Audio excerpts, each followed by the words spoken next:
don't know me, I'm Kate Kingsford-Beer and I work for the Radwell Trust, leading the education provision here at Ipswich Hospital. Very much I liaise with medical colleagues and education colleagues every day on a daily basis, so I do feel that there's a lot of collaboration that's going on, particularly here in Suffolk. Next slide, please. So I'm going to talk to you today about our part of the Ipswich Opportunities Area, the Wellbeing Hub. The medical needs in school is part of that hub this year, and how you can become involved. So this is our vision, very much centering around you know, the physical and the mental condition of the child and the best approaches.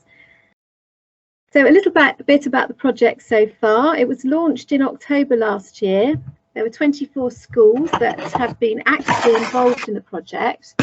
We delivered 13 live drop-in sessions, workshops led by our medical practitioners here at Ipswich for some of them, and others have been led by our colleagues over at Oxford, our medical needs in schools colleagues.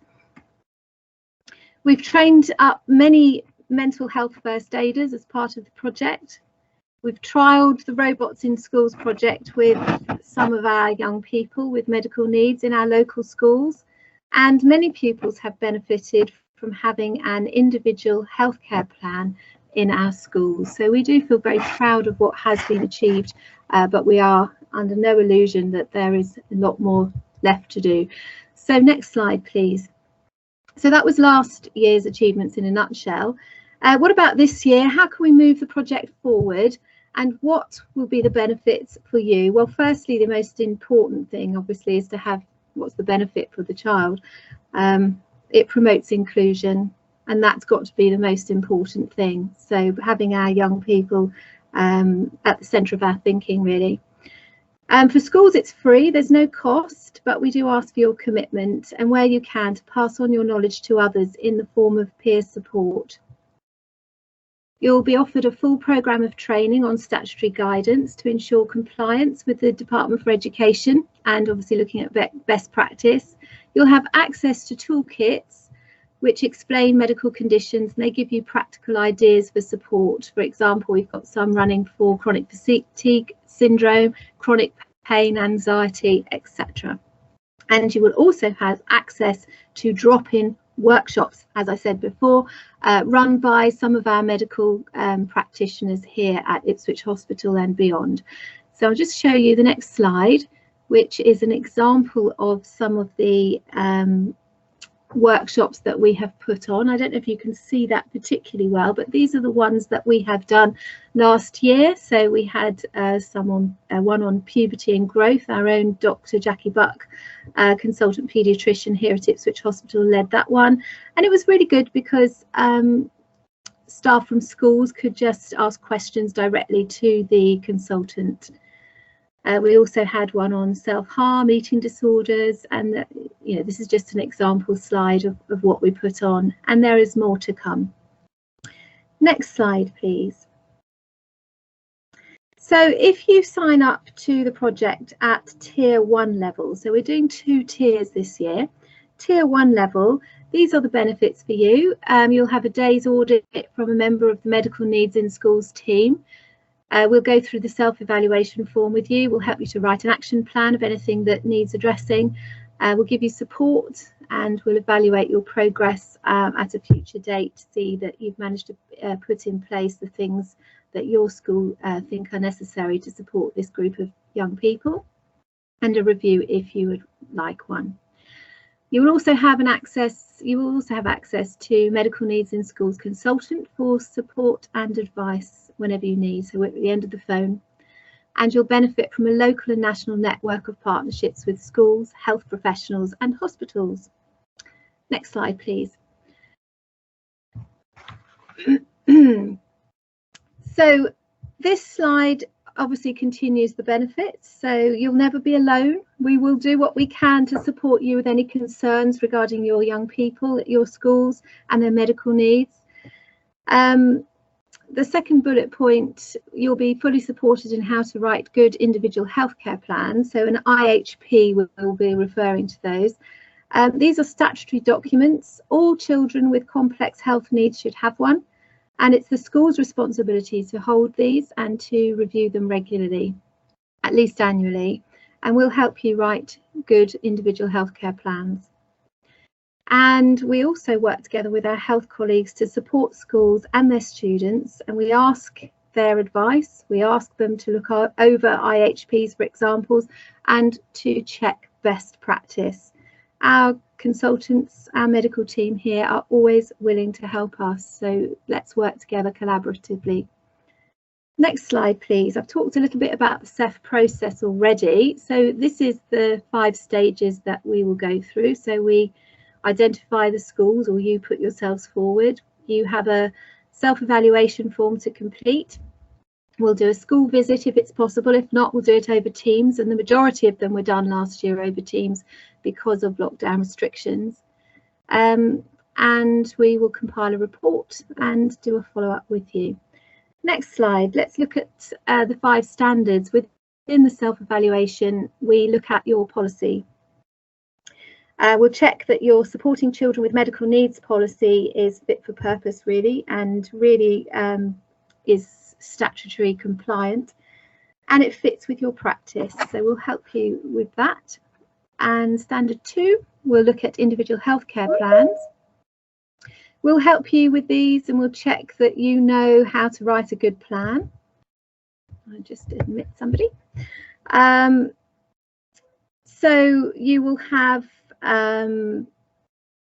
medical professionals involved with that, parents obviously, and most importantly the child themselves to write their individual healthcare plan. It's so important that we listen to the child's voice. It's more than just the health plan that you might be given by your health professionals.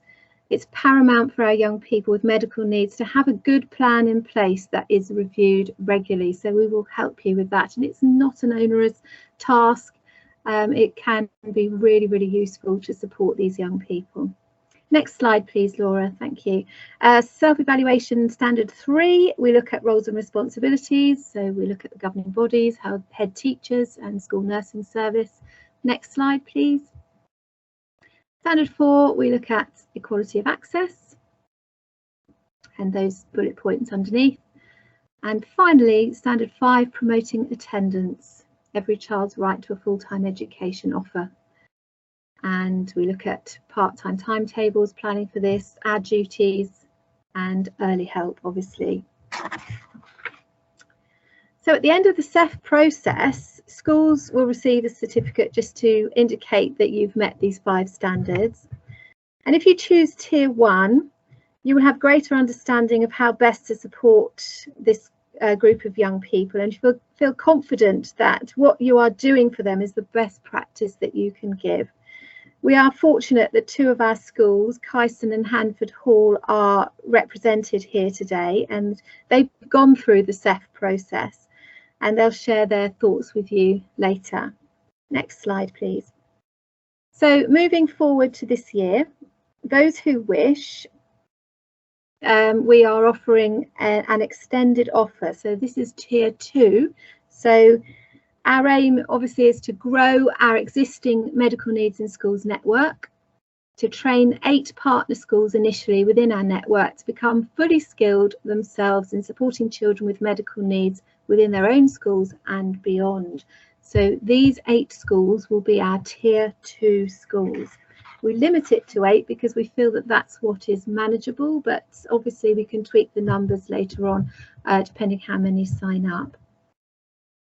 So as well as the core offer that you've already heard about for Tier 1, Tier 2, the extended offer, as well as the core offer, you will receive a comprehensive package of CPD for training based on supporting children and young people in schools with their medical needs.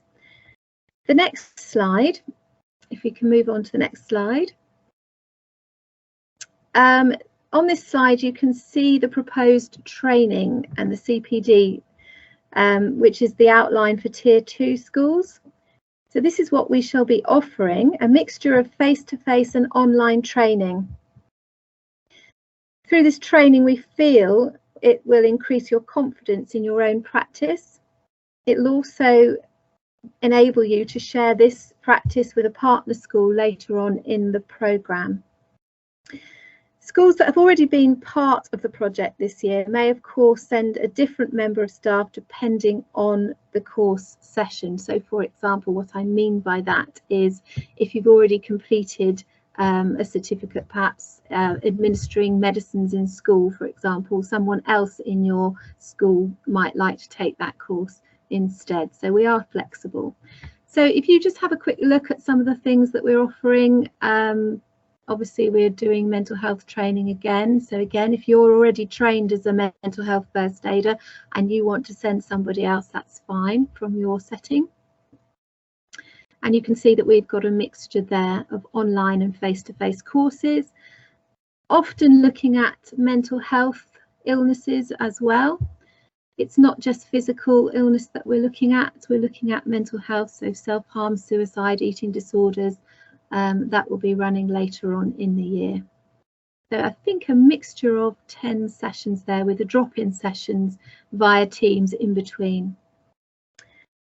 If you can move on to the next slide, please. So Tier 2 schools will also be able to take online courses. You can see those listed, the anaphylaxis, epilepsy, etc. These are not designed to replace the excellent CPD and training that's offered by our school nursing service, but to give your medical needs lead more confidence and perhaps refreshed knowledge if they need to have it. And the final point really is each child is unique, and a bespoke support package around them with everyone's input is of course needed. So developing ideas and communication around children with medical needs is of course very important. Next slide please, Laura.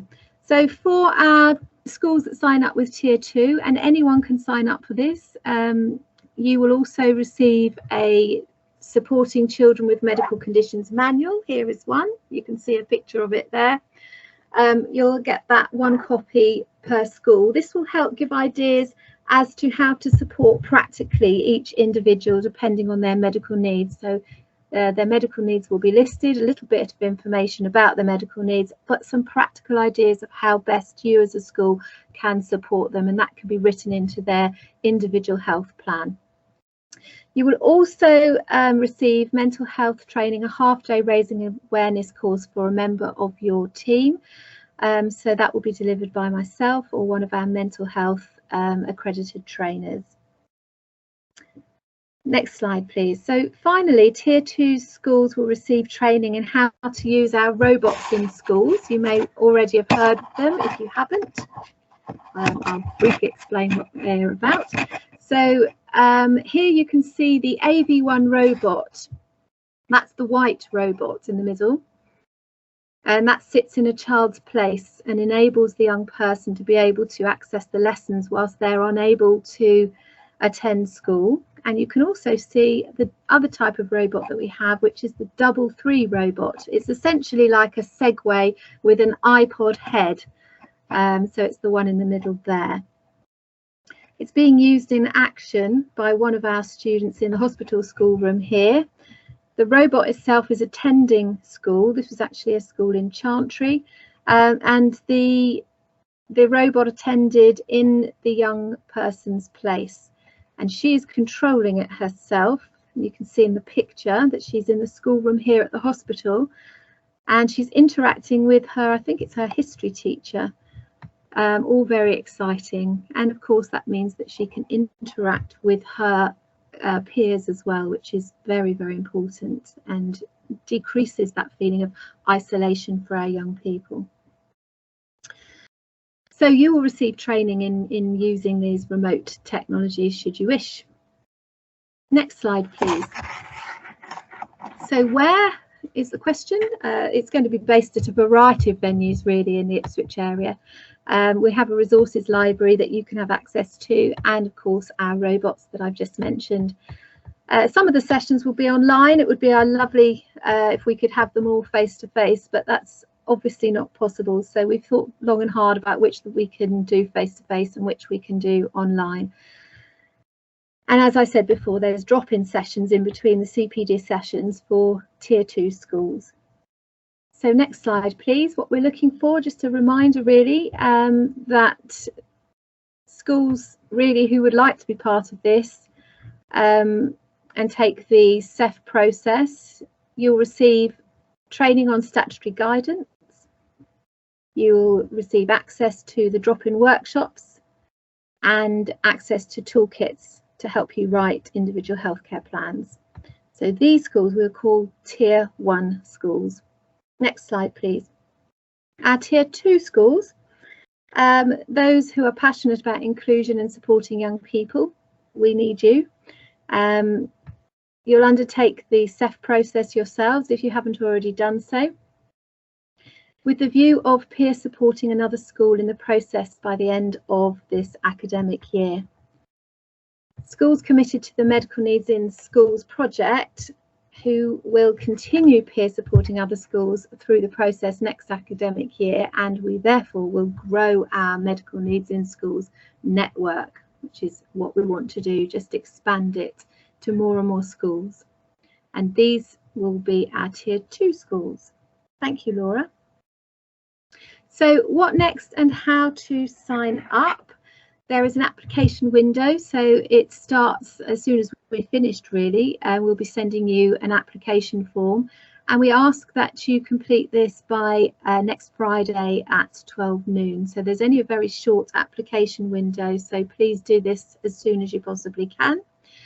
There are application forms, obviously I said they'll be emailed to you along with a recording of today's event, but you can also find it on our Redwell Trust website, and the link is there. All you need to do is let us know if you're going to sign up for Tier 1, the core offer, or Tier 2. Next slide, please. Here is just to show you how simple it is to apply. We've done a screenshot of the application form. It's very easy to fill in. What you can't see underneath is it's very clearly laid out the details of the two packages that we're offering. So please do look at this, and any questions you may have will probably be answered here about what you're signing up to. So hopefully it's all very nice and straightforward. So I'm going to leave questions to the end at this point. I'm conscious of time, but I'd like to introduce our next two speakers who have already taken part in the Medical Needs in Schools project during the last academic year. We're going to go over to Helen Caston first of all, who some of you I'm sure will already know, Deputy Head of and the Special Needs Coordinator of Handford Hall. So over to you, Helen. Hello, thanks Kate. Just wanted to talk really briefly about our experience of engaging with the project, and as Kate said, I'm Safeguarding Lead, SENCO and Deputy Head at Handford Hall, and have been for far too many years. And so medical needs somehow fell under my umbrella. And for years I've been writing individual healthcare plans for pupils with medical needs alongside their parents, and very occasionally with the input of a medical professional. The school did have a policy, but unlike any of our other policies, it hadn't been reviewed since 2014. And in honesty, it ended up at the end of the list each time, and we continued with the practice that we'd always employed. Although we felt relatively secure that we were supporting our children with medical needs quite well, we knew that we weren't compliant with the statutory guidance, and we really needed to review that policy and look at the whole process again. The Ceph process is really simple, it's really supportive, it's informative, and it's incredibly reassuring. And I suppose what's important for schools to know is it didn't increase my workload at all. In fact, I feel it's lessened my workload in some ways, because I feel secure in what we do now. And it, as Erica talked about, really, it's a much more holistic approach than we were taking initially. So just to describe the process for us, I was supported by Kate, who provided me with a self-evaluation tool. It really guided me to engage with our existing policy. It asked relevant questions which would establish the effectiveness of our policy. And Kate then responded with really clear bullet point guidance and suggestions, and this helped me update the policy. And that included a fabulous template that Kate supplied, which really helped us to make sure we were compliant. We also updated the individual healthcare paperwork that we were guided to much more up-to-date paperwork. It's much clearer, it's condensed, it's manageable, and it very much focuses on that collaborative approach that Erica talked about. And so just to summarise the impact of the support that we've received, we now know that we're compliant. I think we feel much more confident as a school to meet the medical needs of our children, and we know how to accurately record and monitor this so that everybody feels equally secure in that. Our families feel more supported, the documentation is accessible, and in our context in particular, we're 87% EAL and a lot of new arrivals families, and our families are now much more able to fully engage in that process, and of course the children alongside that, to give us their important views on how we can best support their children in school. It's really impacted on staff confidence and in their partnership in working with the family. They really respect the family as experts on that child's needs and that child's well-being in a much more holistic way. And as Kate said, we do get that ongoing support where I'm unsure if a healthcare plan is needed and how to tackle that healthcare plan. And I think relating back to what Erica said before about the profile of these pupils as vulnerable, it really has raised the profile of these pupils, and they are now included on our report to governors, and we refer to the progress that those children have made in particular. In addition to that, we have accessed the workshops on the Rabble Trust website, and they're available at any time. So if you miss those workshops, you can still refer to them, which is really, really helpful. They're very easy to find. So at the end of the process, Kate supported us with a final review and a sort of statement of closure which validated the work undertaken. It's really good evidence for our governors and for Ofsted. The copy of Supporting Medical Needs in School document is a really useful manual for us, and the 2-day mental health training that we accessed really dovetailed to help us make sure that we were taking a holistic approach. So for us going forwards, we've got an increased focus really on that state of well-being. As an example, I'm supporting a little girl with very serious eczema at the moment. She is in hospital at the moment. We've made a referral to the Emotional Wellbeing Hub because we're aware of the impact on her mental health. And we've also worked with her peers on a peer education, and that was really to support her self-advocacy and also to help those children to understand her needs.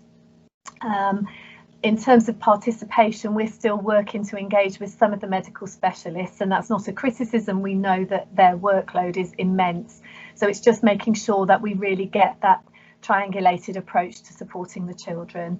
And for us, we're also looking at transition for our next steps, so looking at those targeted interventions more holistically, but looking at how we share that from one class to another, from one phase and year group to another, and also when those children are approaching high school transition, if it's a long-term medical need.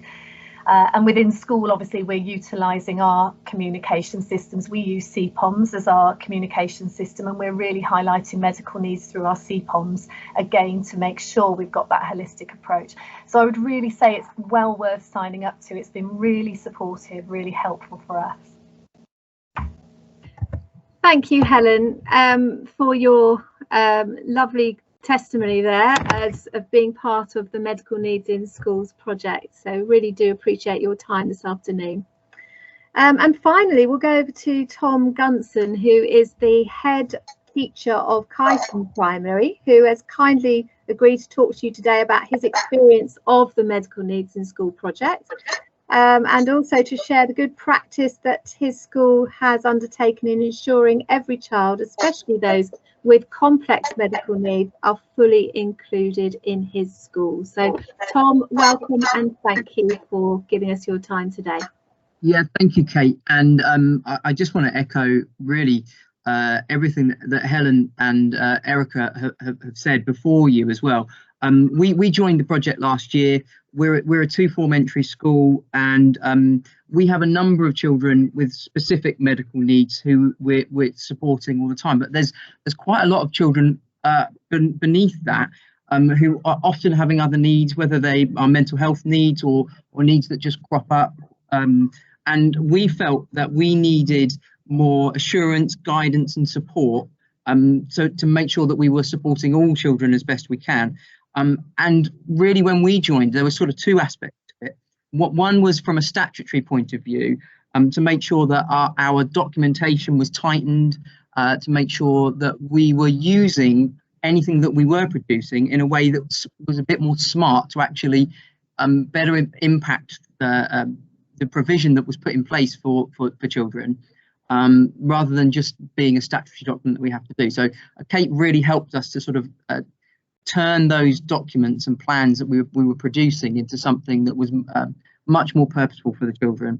And then from a practical point of view, really bespoke guidance about individuals that we're supporting. The self-assessment process that we went through was very honest, very non-judgmental, but pointed out lots of things that we could consider and improve, and we definitely did that as a result. Just as Helen said, we accessed lots of the workshops and the toolkits that are available, and I think it's so smart of you guys that you have made those things accessible at any time. So if you can't make a particular recording with an expert, you can listen into it when it's more relevant at the right point. And I accessed a few of the toolkits, particularly around some children that were experiencing some anxiety, and there was lots of suggestions and stuff that we were able to get out of that.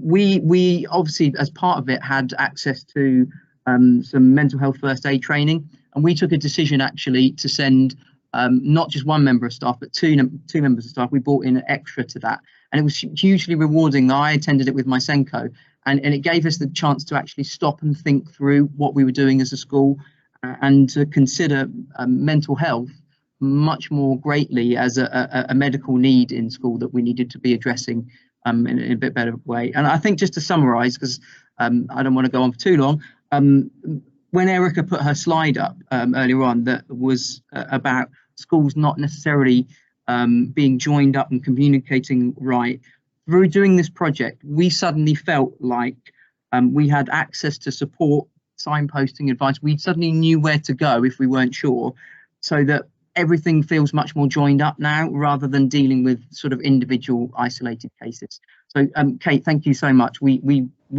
thoroughly learned so much from the process last year, and we'll absolutely be signing up again this year. Oh, brilliant. Thank you ever so much, Tom, for your kind words and for sharing your thoughts with everybody today. So that really brings us to the end of the launch. I'm in no doubt that there will be a few questions, but don't worry if you haven't got any questions. That means that we've just done our jobs properly today. But please, I haven't seen anything in the chat, so if there aren't any questions, then we shall end. But otherwise, unmute yourselves or put your hands up, and if you've got any questions, now's the time.